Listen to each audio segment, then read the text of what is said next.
Welcome to McGrants, drive-through moments where grant strategy meets real life. I am Valerie A. Grant, co-hosting with Keri McDonald. As credentialed grant experts, we have seen a few things in our lifetimes. We've seen what organizations often miss when it comes to grants. So in each quick conversation, two certified grant professionals share practical strategies from the field, what's working, what's changing, and what grant seekers should keep in mind right now. So pull up to the window and let's talk grants. Hi, Valerie. Today we're going to be talking about, are you still hungry? When to keep applying after a grant denial. And this comes from a listener request, and I think it's a great one. And we want to talk today about getting turned down doesn't always mean that you have to move on to something else. So we want to figure out how to evaluate those grant rejections, determine whether a funder is still a strong fit, and to decide when persistence makes sense versus when it's time to redirect your efforts somewhere else. And I just want to acknowledge the purple elephant in the room. Many of you may be just only listening to us, but if we happen to make a clip of this after the fact, my video is purple today. We don't know why. And so I'm here for comic relief. And as Yes. Valerie said, we have experienced many things, many challenges, but we are committed to coming to you. Even if you experience some negativity, like as in a grant denial, we're committed to coming to you Yes. and continuing to talk through how you can be persistent in receiving grant funding. Val, do you have a magic number whenever you get denied from a funder that's like, okay, if I've been denied X number of times, then I'm not going to try again? Like, what does that look like for you? I think that through the decades, and we've both been doing this for 20 plus years, I have built up a resiliency to rejection. So my thinking now is never. We will never stop unless they tell us to stop submitting the application 50 years later. Okay, I'm saying that halfway in jest, but if we feel like the organization is still a good fit, there is potential to be funded, we will continue to submit applications.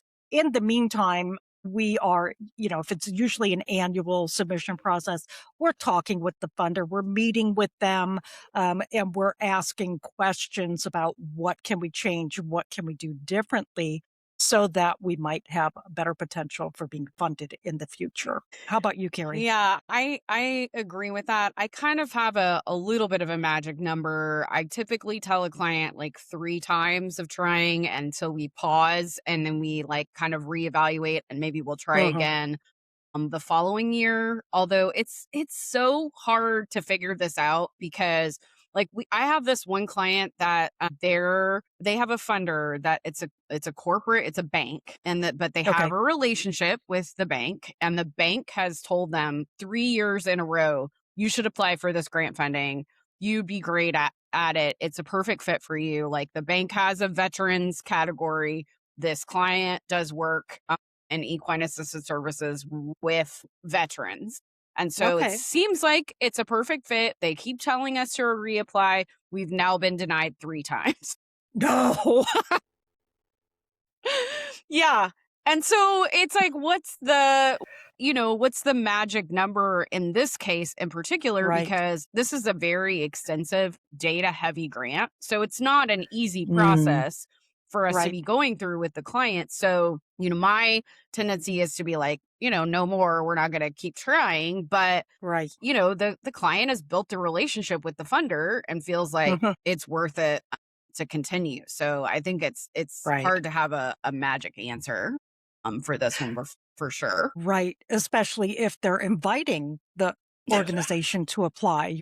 You don't wanna say no, but you don't wanna keep getting those rejections either. I'm sorry, your purple is cracking me up. I can't Yeah. I'm having trouble taking you seriously right now.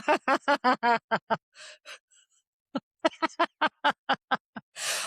With, I'm sure everybody in the past year and a half, 2 years has experienced the dreaded, "We regret to inform you that we cannot fund your organization, even though we admire all the wonderful things you're doing." We received a letter or an email yesterday for a client. And this grant maker had received a 60% increase in grant applications compared to last year. And they said, and we just simply cannot fund everybody. And so we're seeing that more and more.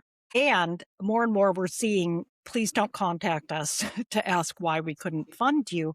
And that's been something that we have really liked to do in the past to get feedback because it helps us to be better, to make decisions like, okay, maybe this isn't a good fit after all. But if we can't have a conversation, and I understand people are busy or they have no staff or low staff, but having that conversation is super helpful.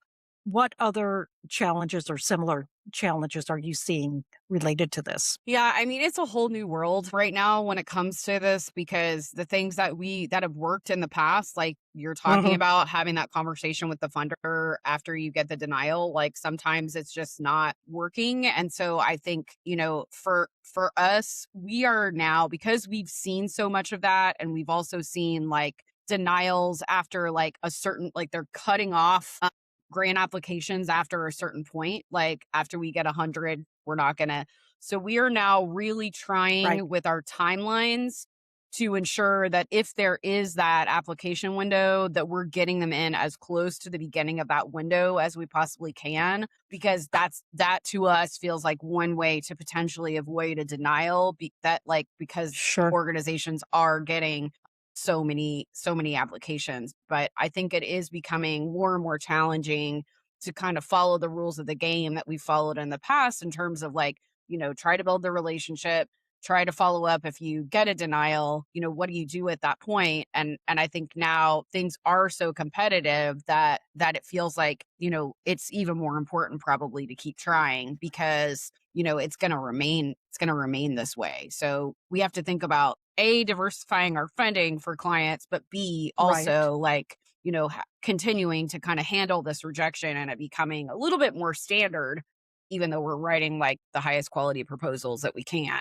for our Right. clients. Right. So I think really the secret message is to stay purple, persevere. Like Keri recording while her video is purple. She doesn't care. She's going to do it anyway. So just do it anyway. Yeah.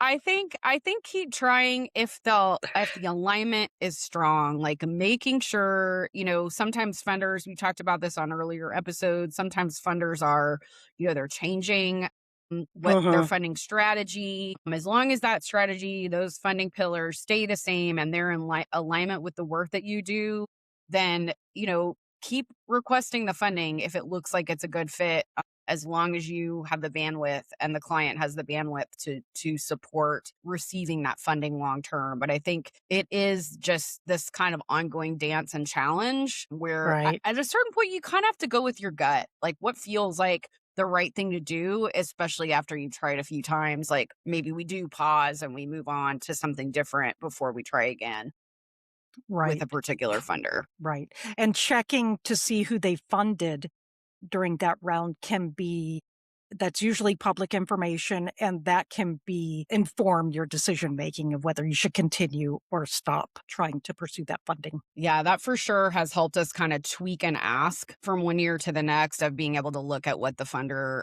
supported in the previous year if we had gotten denied. Well, thanks for this exciting purple conversation with us today at McGrants, where we have drive-through insights served fresh. We'll see you next time at the window, and hopefully I won't be purple. Right on. Take care.